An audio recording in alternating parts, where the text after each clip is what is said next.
I'll try to begin this in a somewhat provocative way. And we'll just say climate change has arrived. If you just go to Google, there's a bazillion pictures like this. Very hot, more powerful storms, more frequent wildfires. But what I'm going to argue is that it's a mistake, this is the provocative part, to focus on climate change, or at least to focus on it in isolation. And so that'll be my thesis, which is that really what we have is a global energy challenge. And that is well illustrated by this picture, which is from Beijing now, probably about a decade ago. And that in fact, what the world is trying to do is to balance between three different goals. The first goal is access to inexpensive and reliable energy. I think, perhaps, arguably, the greatest economic event in the last couple centuries, I think, is pulling hundreds of millions, maybe almost 1 billion people out of poverty in China in a mere few decades. That was facilitated or made possible by inexpensive and reliable sources of energy. And you can see it in the picture, you can feel it in the picture. The guy in the cab was undoubtedly on a bike a few years before that, and the guy in the bike, since this picture's 10 years old, probably in a cab now or in a car. And all that was economic growth and the end of poverty for many Chinese, hundreds of millions of Chinese citizens, was unlocked by access to inexpensive and reliable energy. So I think of it as a stool. The first leg of the stool is how to get access to inexpensive and reliable sources of energy. The second leg of the stool is unbelievably visible. This is the middle of the day in Beijing. There is no sun. This is pre-COVID, the guy's wearing a mask, he's wearing goggles. Why is he doing that? It's because the same sources of energy that unlocked all that economic growth cause horrific air pollution in China. And that causes people to lead shorter and sicker lives. And I should say China has made great progress in the last decade since it declared a war on pollution. I think they don't deserve enough credit for that. The third leg of the stool is not visible, but you know it's there, which is that the same fossil fuels that unlocked all that economic growth and caused all that air pollution are also involved, their use involves the release of CO2 into the atmosphere. And that CO2 is increasing the odds of disruptive climate change. And so what the world has in front of it is this global energy challenge.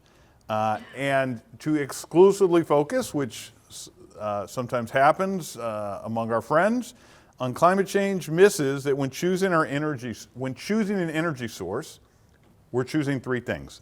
We're choosing the price, that is the private cost. We're choosing the amount of air pollution we're willing to tolerate along with that energy source. And we're choosing the amount of climate change.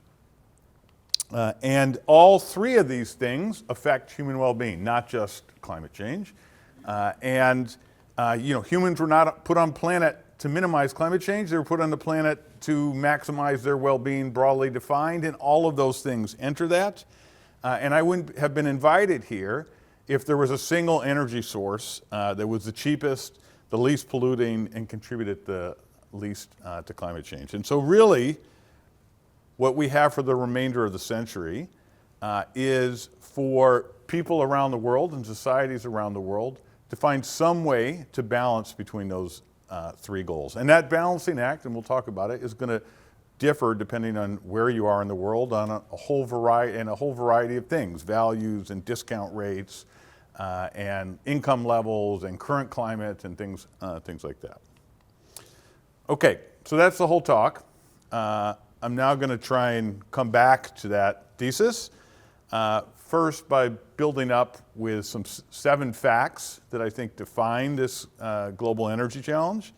And then I will, because my kids told me that that was too gloomy, I have then included some actions to help confront this global energy challenge, focusing on where there are market failures. There's 2 that are probably racing in people's mind. I will add a third.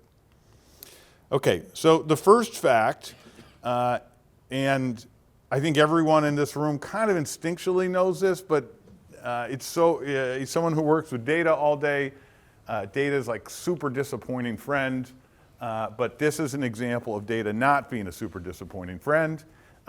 There's an incredibly tight relationship between total energy consumption and global living standards. We just don't have examples of countries achieving high levels of living standards without using lots and lots of energy. Okay, so that's fact one.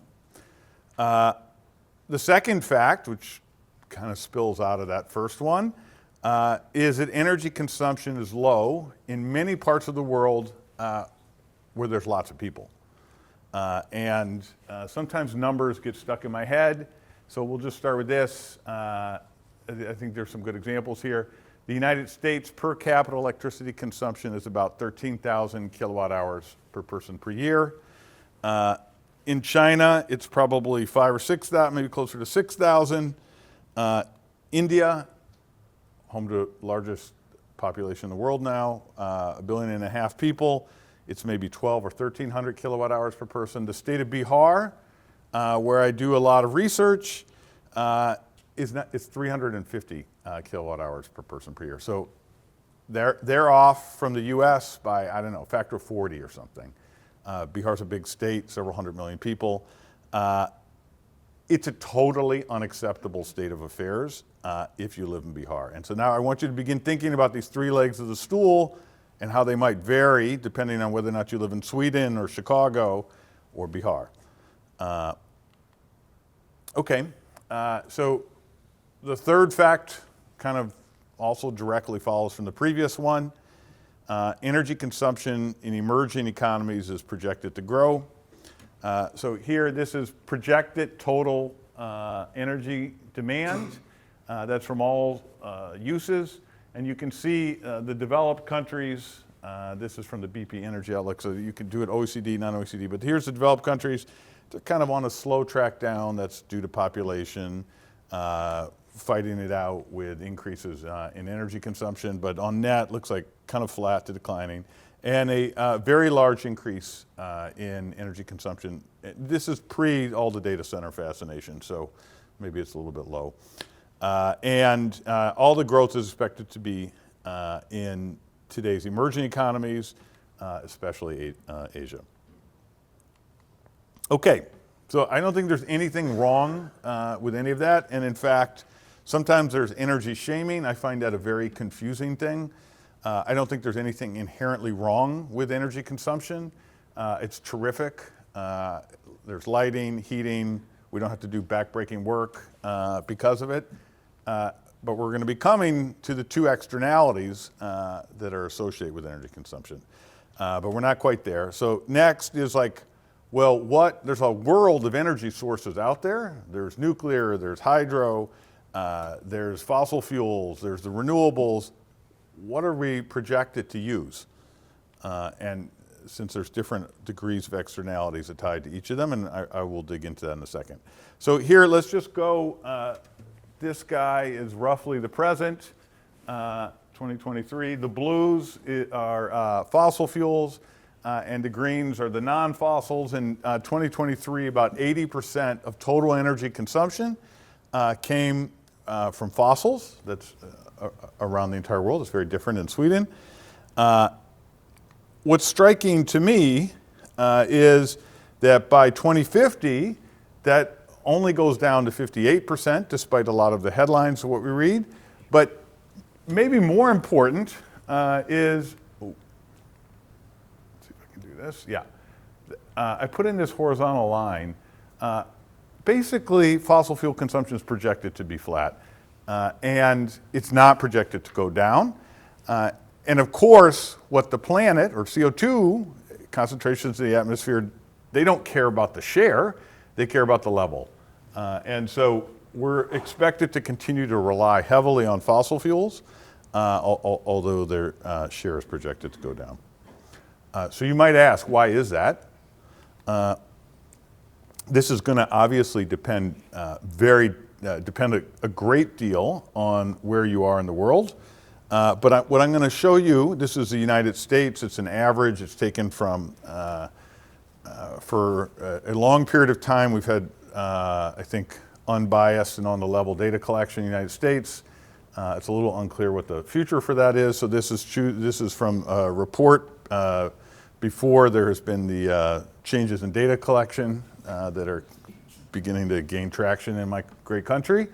So it's totally on the level. These are in fact, it's called the levelized cost of energy. It's the per kilowatt cost of it's the cost per producing a kilowatt hour of electricity from a variety of sources.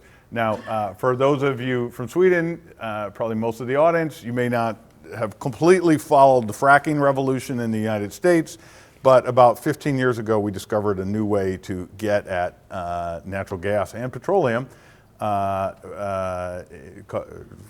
called hydraulic fracturing. So we're swimming in natural gas, and the cost of producing a kilowatt hour of electricity from a natural gas combined cycle plant, the kind of frontline technology, is maybe like 5.5 or 6 cents per kilowatt hour. If you were to do it with coal instead, all right, you can see now I'm going to bring in what are called the other baseload technologies. They're baseload because they basically run all the time, and that has a lot of advantages. Natural gas is maybe 8 or 9 cents. Coal is maybe 8 or 9 cents. That's with all the environmental controls that have historically been required in the United States. In other, if you took those away, then you would see the price of coal go down by quite a bit. Nuclear is maybe 12 cents, and then this is kind of a fantasy one, but it's coal with 95% CCS, that is capturing the carbon before it goes in the atmosphere. We don't actually really have plants like that, but it's a theory that we might.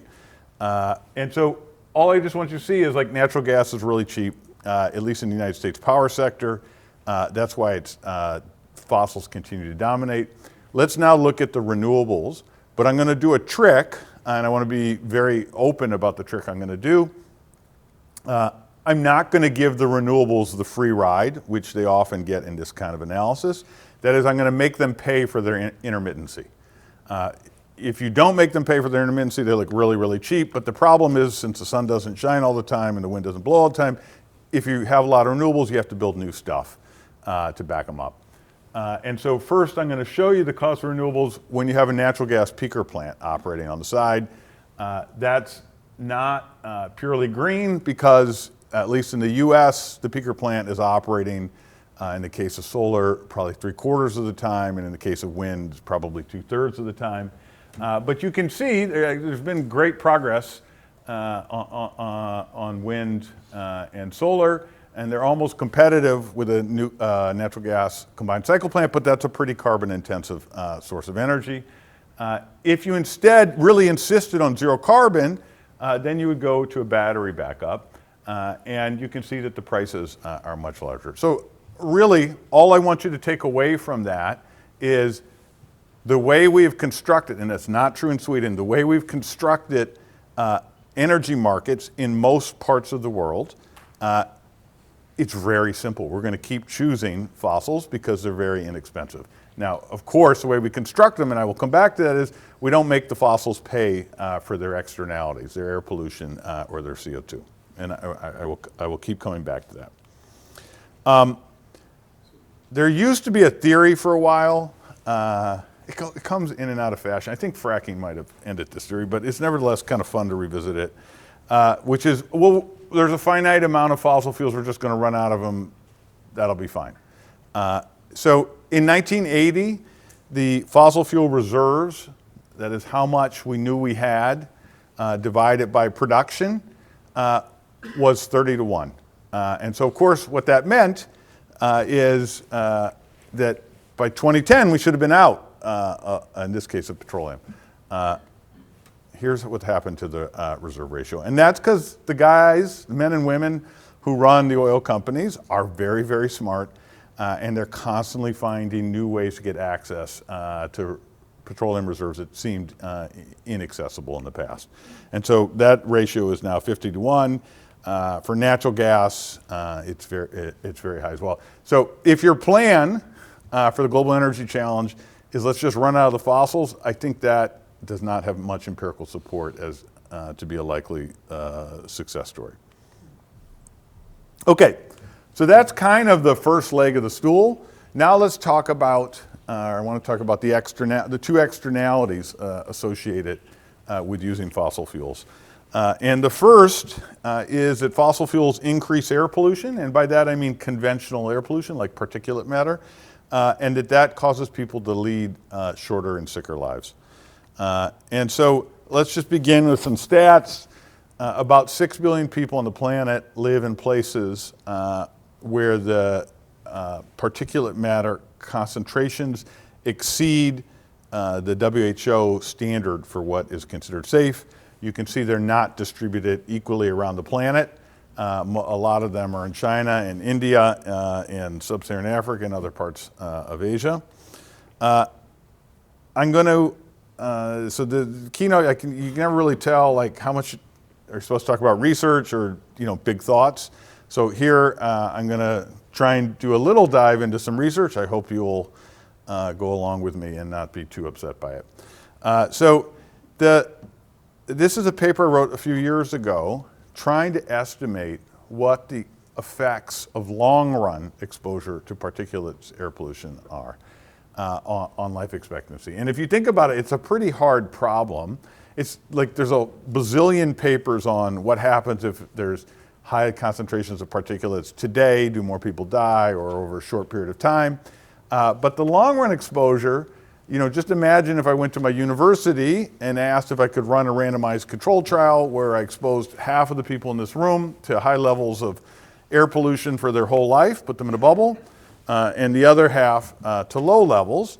Obviously that's never going to happen. And so this paper approximates that with a natural experiment. And so that natural experiment comes from, it's based on China's winter heating policy, which they set back in the planning period when they were a much less wealthy nation. And so in that planning period, there wasn't enough money to provide winter heating for everyone. So they did a completely arbitrary thing, good for researchers. They drew a line across the middle of the country, and they said if you live north of that line, then you get, we're going to build you coal boilers so you can heat your homes. We're going to give you free coal from November 15th to March 15th, and you can just let it rip and do what you want. If you live south of the line, you are out of luck. No winter heating for you. And here you can see in the picture that like Chengdu, I've given a lecture in a room not that dissimilar to this. It's in the northern part of the south. It's just cold, students in the winter. The students wear winter coats indoors, and so the legacy of that policy continues. Here's the obligatory picture. They didn't build giant power stations away from where people live. They attached these very inefficient things basically to every building. So the whole paper boils down to two pictures. And this on the horizontal axis is degrees north of the Huai River. And so the first red bubble are people who live 0 to 1 degrees latitude north. And the blue, or the other colored thing, that guy, is people who live 0 to 1 degrees south, and then you can go 1 to 2, 2 to 3. The main thing is, it's not, I would not call it deep research. It's more polluted, where they let you burn coal in the winter for free. That's what that says. And it's so much more polluted that on an annual basis, pollution concentrations are about 40% higher north of the river. And so the next picture I'm going to show you is life expectancy. And it's basically the mirror image. And what you can see is the intended beneficiaries of this policy, the people who live just to the north of the river, this is using a regression discontinuity design, live about 3 years less than the people who live just to the south. And so from those two results, you can divide one by the other and determine what the effect of long run, lifetime exposure to particulate matter, and so this data comes from before migration was, when it was very restricted. I should have added that. And the increase in mortality rates is all being driven by causes of death that are plausibly cardiorespiratory cause of death that are plausibly related to air pollution. So you can divide one number by the other, and then you can get basically what does a 5 or 10 microgram per cubic meter change in particulate matter mean in terms of life expectancy. And so that's what I did, and I created something called the Air Quality Life Index. And basically, it's meant to provide information to people around the world on how much longer they could live if air pollution concentrations reached either the WHO level or their own country standard or some other standard that they want to set themselves. So here's just PM concentrations around PM 2.5 concentrations around the world. You can see it's very unequally distributed.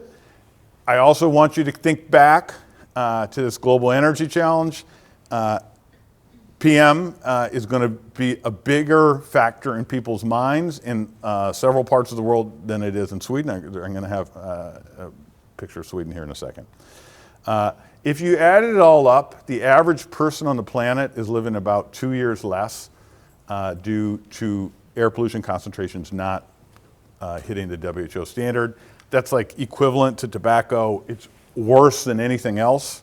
I think air pollution does not receive enough attention as a terrible, really a pox on humanity. This is the gain in life expectancy, how it's distributed around the world. If places came into compliance with the WHO standard.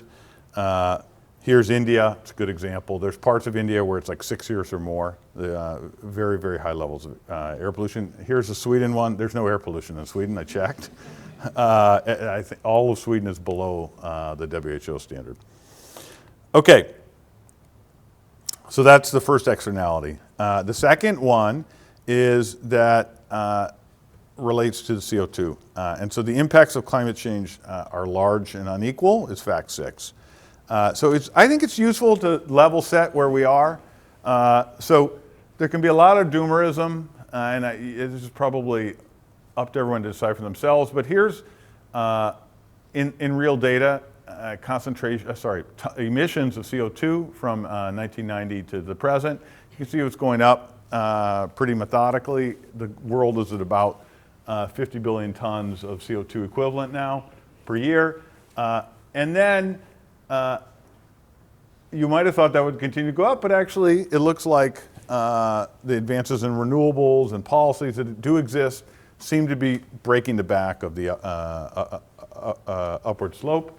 But what I find very striking is that it goes down for a while and then starts to go back up. And that's really as you start to see parts of Africa and other parts of the world develop. So I would say this is half full or half empty depending on what your starting point was. I think there's been a lot of progress, but we're on track for a lot more CO2, and this goes out through the end of the century. What does that mean for emissions? Here's, for temperature change. The world is probably, and I have confidence intervals around this, is on track for maybe 2.7, 2.9 degrees C increase against industrial. There's obviously a range around that. One thing that I really think there's not, we didn't pay enough attention to this. If you went back a decade, here's a 90% confidence interval of the temperature change. And the fact that we clawed out all this probability mass here is really an amazing advantage for humanity. That's because there we're at 4, 5, 6 degrees. That's where since there's a very nonlinear damage function, that's where the damages get pretty horrible. So some of that is advances in renewables. A lot of that, and some of that's policy, a lot of that we just got lucky. And the scientists changed their mind on a really wonky thing called the equilibrium climate sensitivity parameter. And basically that says how much warming are we, they don't know it, it's a distribution. How much warming are you going to get for a given amount of CO2 emissions? And they basically changed their mind and said it was a tighter distribution than they had thought. So that's a really good thing. Okay. What do we know about emissions and damages and how they're distributed around the world? I'm going to try to describe that by using the concept of the social cost of carbon. That's the damages, the present value of the damages associated with the release of an additional ton of CO2 today. I think every ton is marginal because since CO2 stays up there for a couple hundred years, it's really a stock pollutant. So whatever we do in the planet's emissions in a year are basically marginal against that, and that's what this is a measure of. And this is borrowing from some work I've been doing with the Climate Impact Lab. Here, I'm going to go very quickly because I'm running out of time, but this is how the damages from one additional ton, never mind the unit for the time being, are distributed around the world. And I just want you to drink in like how unequally they're distributed around the world. So what this is telling you is if you put up an additional ton of CO2 in the atmosphere, the damages are much worse in sub-Saharan Africa and parts of India than in other parts of the world. So red is damages, blue would actually be benefits, where the benefits of warming outweigh the costs. How is that distributed around the world? So you could try to do that in your mind, or alternatively, you can just borrow from what I've done here. So here, these are deciles. This is mislabeled. Deciles of income. And the, no, sorry, this is correct. These are population. So basically, 60% of the damage associated with additional ton fall on just 10% of the world's population. And 77 on 20%. So that also is going to influence how the world thinks about CO2. I think that's something that we have not always contemplated very clearly. So you could try and pick that apart. The total damages around the world from an additional ton of CO2, this is from my research, are $190 per ton. That's $190 per ton. If you wanted to divide the world into just these three categories, maybe that's fair, maybe that's not fair, 182 of the $190 are fall on the non-OECD countries. On the low and middle income non-OECD countries. $2 on the high income non-OECD countries, and $6 on the OECD countries. So, and of course, like historically, most of the emissions have come from the OECD countries. And so it's wildly unequal. And you can see the current distribution of emissions. This is the OECD's contribution in this year. This is the most recent year we have data for. This is the historical. And you can see how those damages are distributed around the planet. Okay, here you could do individual countries. I put in Sweden for fun. Sweden basically has no emissions, which I suspect most people in this room know.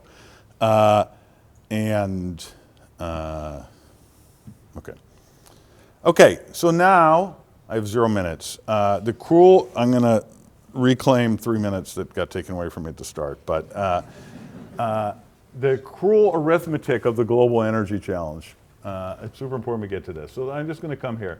So here's end of century emissions divided by the OECD and the non-OECD. If we were to really be at 2 degrees, we're not going to hit 2 degrees, I have little faith in that. But were we to, we'd actually need to be at the horizontal red line. Okay, so let's just suppose out of the goodness of their heart, the OECD countries cut their emissions completely to zero at the end of the century. That would still leave the non-OECD with having to cut their emissions by about 88, or let's just call it 90%. So now I want you to put that back into the global energy challenge.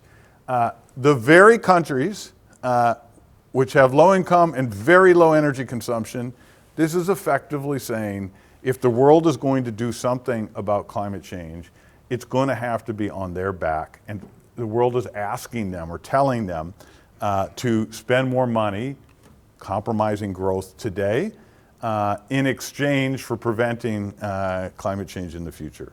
And that balancing act is like a nasty one. I don't see any real effort by the OECD to compensate the non-OECD countries for the damages they're causing them today. This is really kind of at the heart of the global energy challenge. So let me just summarize. Every country around the world has to find its way to balance in between these three goals. This is so embarrassing that I didn't fix this and make it Stockholm. But here's Oslo. And just look, what is Oslo thinking? Oslo's thinking, we got really high income. We use a lot of energy. The air is basically perfect. Climate change might be beneficial probably for us at the end of it in terms of getting rid of the nasty winters. So what are we going to focus on? Things are kind of good. Beijing, they still got some work to do on air pollution. They'd probably like to get their energy consumption up and income's a little bit higher. That might be their focus. Lahore, like the epicenter of the global energy challenge. There, pollution's terrible. GDP is low. They're in the bullseye for climate damages. What are they going to focus on? I don't know. Probably energy consumption. It's just too low right now.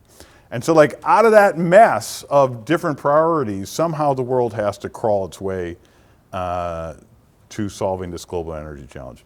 Now, in the 1 minute that I don't have, I'm going to go through the three market failures that I think exist here. I'll just go to this. The first is, and again, it's not true in Sweden, in general, externalities are not priced around the world. If you priced the PM, particulate matter, and you priced the CO2, no one in their right mind would ever use coal or natural gas. These technologies that look dead, like nuclear looks basically dead in the United States, are suddenly way in the money. Even wind onshore and solar with batteries, not natural gas backup, suddenly look like this. So I don't think we get to be upset or surprised. These are choices in how we decide to structure our energy markets.